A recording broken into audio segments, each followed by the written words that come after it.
I think that's easy to talk about. I think it's much harder to practice. Why? Because I believe that most of us come into this world pretty narcissistic and self-centered. You can argue with me about this. But you say, Kevin, how do you know that? Well, I know it because I have 3 children.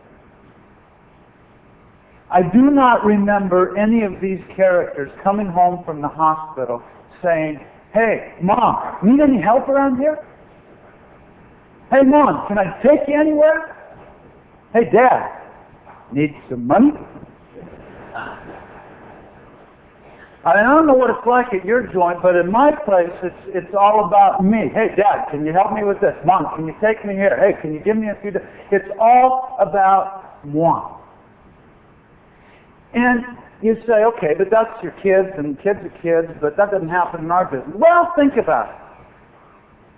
There probably isn't one of your companies that's represented in this room this morning that doesn't suffer from a little plague I call tribalism.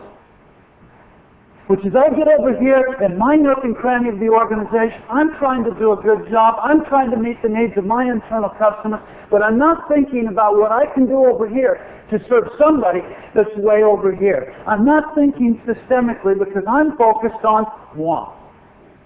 All in the name of good customer service. I think it's harder to practice. I think it's easier to talk about than it is to practice. Which begs the question here this morning. Are you here to serve or to be served? Now, you say, well, what does that really look like? Well, one of my mentors, Herb Kelleher, I think said it pretty nicely. He said, I'd rather have a company bound by love than a company bound by fear. I do not remember, I've looked through the brochure pretty significantly here at NASSCOM. I don't remember seeing any seminars in here about love in the corporation. Anybody in here talking about love in their business?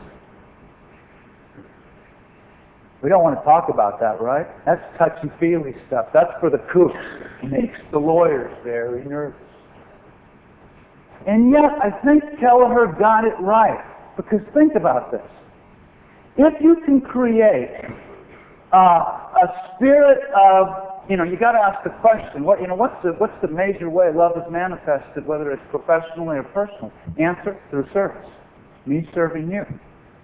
So, I think he got it right, because basically what he's saying is you create an internal spirit of service in your organization, a culture where people think systemically, a culture where people truly care about each other, and ultimately you have a higher level of employee satisfaction. Why? Because people are supporting each other. Which ultimately means you have a much greater chance of becoming an extraordinary magnet for world-class talent, of recruiting and retaining and unleashing the very best.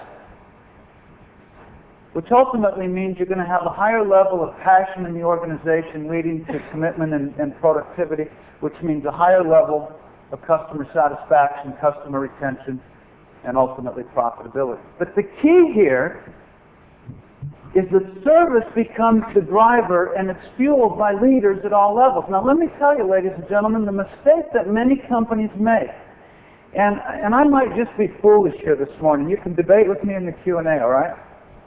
But I suspect it's true of the IT companies that are represented in this room today.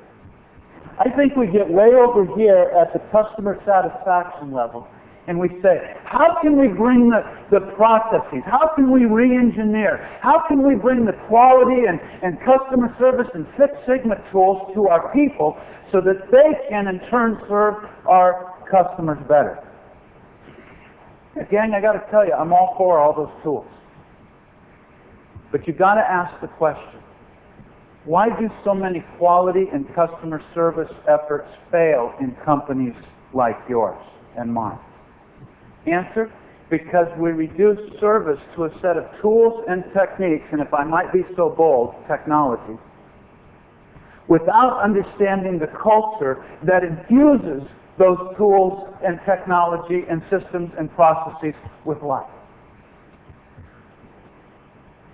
And I think it's an IT issue, but I also think it's a cultural issue. And the question I would ask you is, have you bred a culture by being rigorous about who you let into the family? of people who truly are choosing service over self-interest. You say, well, what does that look like in a company like Southwest Airlines, since you're using them as a case study?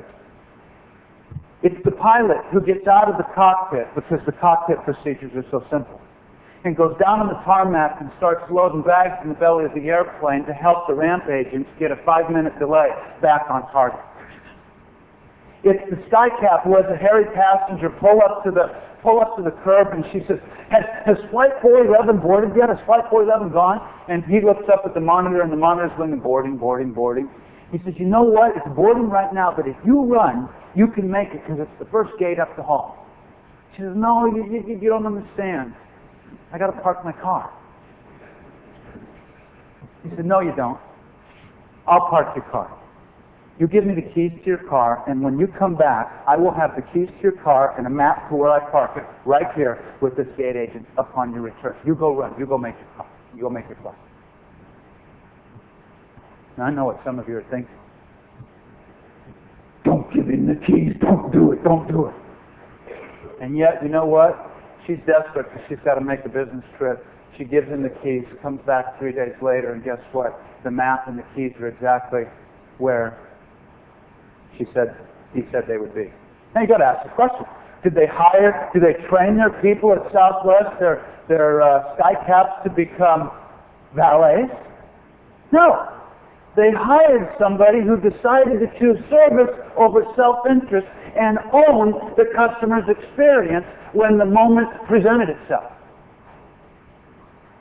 It's the gate agent in Lubbock, Texas, who has an organ transplantation come up to the gate, misses the last commercial flight out of Lubbock. He's on his way to MD Anderson, which is one of our great healthcare facilities in Houston, going in for an organ transplant, but he misses the last commercial flight out. He gets in the gate agent's face and he says, look, if I can't get out tonight, they don't prep me in the morning, I miss this transplant. They will give it to somebody else. And the gate agent said, sir, I'm sorry. You don't understand. You've missed the last commercial flight out. On us, on anybody. And then he thinks for a minute, or she thinks for a minute, and says, you know what? One of our ramp agents is a private pilot. He's about to get off work. Let's go down and talk to him and see what we can do. The short of the story is, they rented an aircraft with their own money. They flew the guy to Houston. He made his prep and had the organ transplant. No call to the vice president of ground ops, no call to the CEO. They just did what they thought was right, knowing that the company would support them and endorse them. That, ladies and gentlemen, is a cultural issue. And you got to ask the question, because we have a whole host of leaders in the room here this morning that are setting the tone for your companies. I mean, I'm just assuming you guys are the ones that set the tone for the culture of your organization. And you got to ask the question, why are those people so liberated to step into the breach and own the customer's experience like that? And one of the answers is right here. He's not your average chairman. A lot of people think he's a kook. But a number of years ago, Fortune magazine asked, is Herb Kelleher one of the best in America? Now look, I'm not going to tell you that 37,000 people are going to give you a resounding yes to this question. But what I am going to tell you is that the majority of them will. Why? Because they've watched Herb live out a leadership for 35 years that says, I will never, and I doubt he's ever said it to them. He's just shown them. I will never ask you to do something that I am unwilling to do myself. Busiest day of the airline industry in the U.S. Can anybody tell me what day that is?